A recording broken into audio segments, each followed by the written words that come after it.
Hello, guys. Welcome back to another episode of Scrotitis Plays Fear the Beast. How you guys doing today? We are hanging out here next to our tree farm. Have a nice little view of what we accomplished there. That's one of my favorite builds, I think, so far on this server in our base.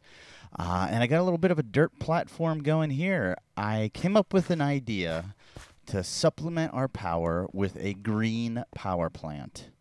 And what I mean by a green power plant is that it is environment safe, friendly. There's no research, there's some research. But there's no resource hoarding or anything negative for our environment.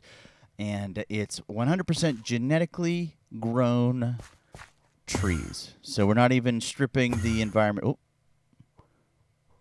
Where's that guy? Okay, well, he's gone. So anyway, my idea is we have tons of extra saplings with this design. What I need to do is do some sorting, some filtering, and rerouting. We're going to use the extra saplings along with the mulch from the squeezer that's produced from our apples, and we're going to create biomass. And we're going to have an alternative fuel source, power source, energy source for the rest of our base. And we're going to run a pipeline over to the other area with those types of power supplies. What do you guys think? Plus, then we're also adding to this side so we can continue to expand and grow this way. All right, so the main piece of machinery that we're going to need for this to work is a fermenter. Okay, from the forestry mod, and it's made with bronze sturdy case and bronze gears. Arranged in place like so, bing, bang, boom, and we've got a fermenter. Now, also, we're going to need some more piping, so redstone conduit. I'm sorry, let me correct myself. So I got that going while we're over here. All right. So let's get to work down at the bottom. We've got a couple more chests here you can see and some barrels. We started manipulating where things are stored. Everything's still pretty much the same. I got a temporary platform right here for us to work on. A little bit of a waterway plant and got it swiveling over to this side too. So what we need to do first is get rid of this zombie because I can't stand that moaning. Gotcha. All right. What we need to do now, instead of first, is we need to rearrange where our items are going and what is actually happening to them. So we have our saplings going into an automated crafting bench. And then we also have a pipe down low that we need to be filtering out our mulch from our squeezer. Those are the two main ingredients, other than water, that's going to be used in the fermenter to make biomass. All right, so I'm first thinking that maybe we throw this guy out over this way. We put our fermenter down here so that it receives plant balls and mulch. We're going to use the actually vanilla Minecraft hopper, and they work actually really well with the crafting benches, the auto crafting benches, so you don't have to worry about any sort of engine for those. As soon as it's done, it's going to move the item, which is nice.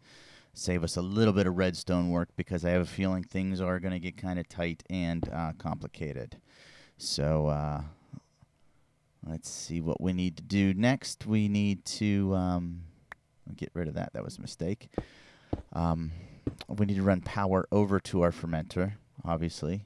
We're going to run that off of the existing power supply for the tree farm. It should have more than enough juice to keep things going there. And then let's just test things out. We got some saplings, some mulch, and some plant balls.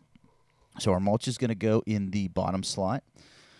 The plant balls are going to come down from this auto workbench, which that's not the right recipe, is it? We need another tree here. And bingo. There, no. Wait a second, that's not there. There we go. Okay. So it's empty. Even though it makes a ball, the middle's hollow. I can't explain it. So that's working there, and it's making our plant balls. We'll see here. We'll hold on 2 seconds. 2, 1, done. and plant ball's gone. Where did it go? Plop down into our fermenter. Awesome. So we've got that situation worked out, and we've got the mulch flowing over from the squeezer. So we're good. I think we've got our sorting all worked out as well. So let's go ahead. I'm going to take a quick break here, guys. We are going to do a little bit of work off camera because there is quite a bit to do. And I will check back with you guys once we've got a little bit more done. All right, guys, we're back here. And let's see what sort of progress we've made, all right? We've got our tree farm still functioning. We've add a little bit more dirt because all the dirt up top that was fertilized has now turned to sand, so we're going to need to see that replaced with some fresh dirt. We've got all of our redstone engines hooked up to that one master switch, which is good stuff. We've got our squeezer right here full of apples, and you'll see the mulch slot is empty. That's because we've got it coming out the bottom here into our fermenter, which we have now also hooked up to an aqueous accumulator, okay? You see the blue dots up the side are full. What that does is it basically infuses water with the plant ball and adds a little bit of mulch into it. Now, the plan is for that biomass then to be passed out with a liquid duct. I'm not sure if that's going to work, though. I've been having a hard time sort of hammering out the details for how that works. So we're going to have to look at that. We also then, instead of having that chest for our mass storage, we replaced it with some barrels, and we need to actually have a piece of sand in there as well. So there's the recipe for our plant balls. They're going to come down through the item hopper into the fermenter like so.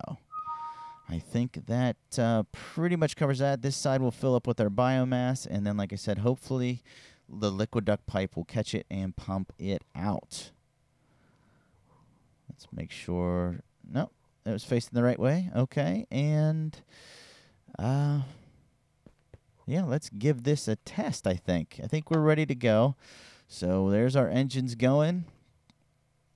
Pulling out. All right, there you can see the fruit juice getting pulled out over to our biogas engines. That's a good sign. These guys are going. I'm going to have to get a little bit more lava. It seems to be running kind of low on that, so I'll have to probably cut here pretty soon to get some of that. And let's see. All right. That looks good. I'm waiting for that white bar. The squeezer does take a little while, and I'm hoping if it gets more power, it'll perform a little bit quicker. Not seeing too much of anything happening here, though. We do have these full bars, which is interesting. There's a lot going on with these forestry machines and their interfaces. So, to be honest, I'm not on 100% certain what we're looking for. I'm going to go ahead and cut, though. We're going to wait and see biomass, if it's working, if we got it set up right, if we need to hook this liquid duct up to tanks, or if we got to use the Buildcraft stuff pipes. Oh, I didn't set that up with sand, did I? Need to send sand down with the logs. So got a lot to do, but it's going to take me a little while to straighten it all out. So why don't you guys sit tight, and I will do so. When we come back on the other side, lots of work done. Good stuff. All right, guys. So I thought we'd take a little bit of break from the technical side of this build and do a little bit of the design portion. I'm going to work on the walkway here. Let me show you what we've got in place. It's pretty standard. I wanted to match what we did on the far side with the indent into the walkway, so that's exactly what we've done here. Going to need to get some of these glass panes so that we can do our security wall. So that no one falls off the edge, and by anyone I mean me. So that's got that on both sides. And then let's just take a look down. We're going to have the lights like we do on the other side, but I decided to do these little landings. My first thought was to do sort of a curved arc walkway down, but I couldn't get the spacing right. And so I think this worked out well. I also wanted to integrate some of the iron scaffolding that I used with the tree farm. I did use it minimally, but I want to use it in this build as well, sort of just to show that it is mechanic, it is structural, and it's supported by different things, and the stone blocks that we used on the other side, I want to integrate as well over here, just to sort of tie everything together. We got the quartz blocks and the lights.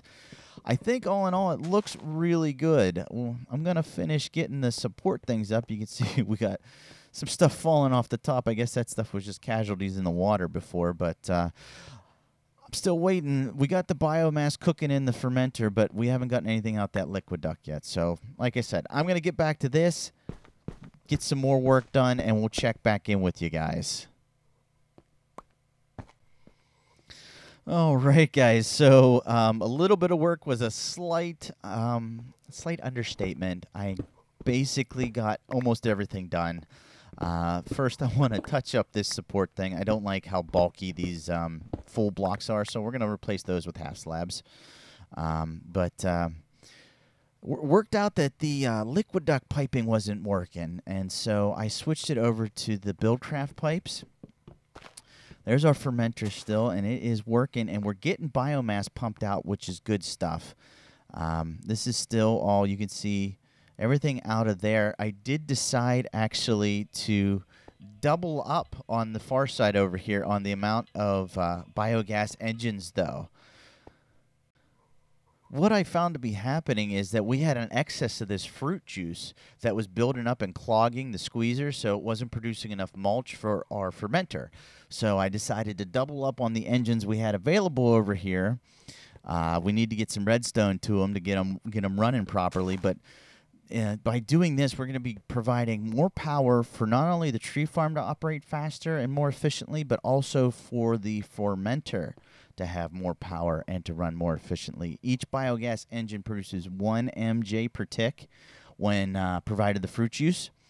So with 4 of these now, 4 MJ per tick is going to be sending out through the conduit to feed both the tree farm above and the fermenter over on the other side. So that's what we took care of over here. Let me show you what we did on the other side. All right, guys, so let's take a gander over here. A little bit of more work done off camera. I've doubled the space that we had over here, and as you can see, we went with the forestry tank for storage of our biomass, hoping that we get a lot. We've also doubled our fermenter power. Again, we had a surplus of items, too much power, too much mulch, too many plant balls, so we decided that we would double up our production by running off of 2 fermenters instead of 1, and I actually really like this design. I think it is awesome. So what we did, this is our fruit juice getting pumped out. That's hooked directly to this light and wiring that goes over to power all 4 of our biogas engines. And you can see they are full up with the fruit juice as well, so they're pumping out at full capacity for our MJs. Like I said earlier, 4 per tick, which is awesome. You can see all of them maxed out with the fruit juice. I'd like to supplement those eventually with biomass, but for the time being, the setup, it works for me. Everything's pretty efficient, so we're going to stick with this. But we've got our storage now split off the diamond filter, and that green, actually, we need to hook that up with a sapling. With a sapling. There we go. All right, so you can see an apple heading down to our squeezer there. The red line is the logs and sand, and we've got 4 barrels set up, 3 for logs and 1 for sand. Should be ample. We actually do have room for 1 more to expand if needed, but we probably won't do that. So let's take a peek here then. Well, this green line is our saplings, and they go into 1 of 2 auto workbenches, creating our plant balls, which are then filtered down through the vanilla hoppers into our fermenter. It's the same setup, only ×2 now. So again, twice the production, and you'll see tons of biomass in both of our fermenters. We're over halfway full. And mulch is full up and plant balls are pretty darn close. So love this setup, guys. If you like, or if you want a clean, easy sort of set and forget power source setup for Feed the Beast, this is an excellent way to go. Now, the setup here, we've got one switch, engines in the floor, and we went with the Buildcraft piping again to shoot our biomass over into our forestry iron tank. And you'll see it's coming out of there, and it's going into this guy. And where's that number going up? There we go. Tick, tick, tick, tick, tick, tick, tick, tick, tick. Running up. So I couldn't be much more happy. I'm going to do something similar that I did with the other side by having the engines close to or sort of in above the floor. I don't know. I'm thinking something like this. We've got 8 biogas engines that we're going to feed the biomass into now. A biogas engine, when fed biomass, will produce 5 MJ per tick. So this is quite an upgrade from the fruit juice setup we have to run and power the machines behind us. So it's actually more efficient to where the power plant is producing more power than what it needs to run. So that's something else that makes this a really good design. Again, if you run into a situation where you design a power plant and it takes just as much or close to just as much power to run it as it produces, then you're going to have problems. So, yeah. So, let's see here. We need to get this set up with some pipe. Well, let me show you the piping first. We have liquid duct coming out. I know liquid duct works coming out of these tanks. I've used it before. I've actually used it, I think, going in before as well. But that was with thermal expansion and not the forestry machines. So liquid duct is my preferred pipe for moving liquid objects or units. But so I use it when I can, but whenever I can't figure it out, there's always the old waterproof Buildcraft pipes. So we've got an energy cell here. We need to finish building it, and then we're going to have it right on the end, and then we're going to send that line straight through this wall over to the other side and have an ample supply of backup power to supplement our coal. And don't forget, guys, we had oil still that we need to refine. We're going to be set up. All right, guys, so I'm finishing up our redstone energy cell, and I just wanted to include that little clip right there of me actually crafting something. I haven't shown crafting like I used to in my early episodes.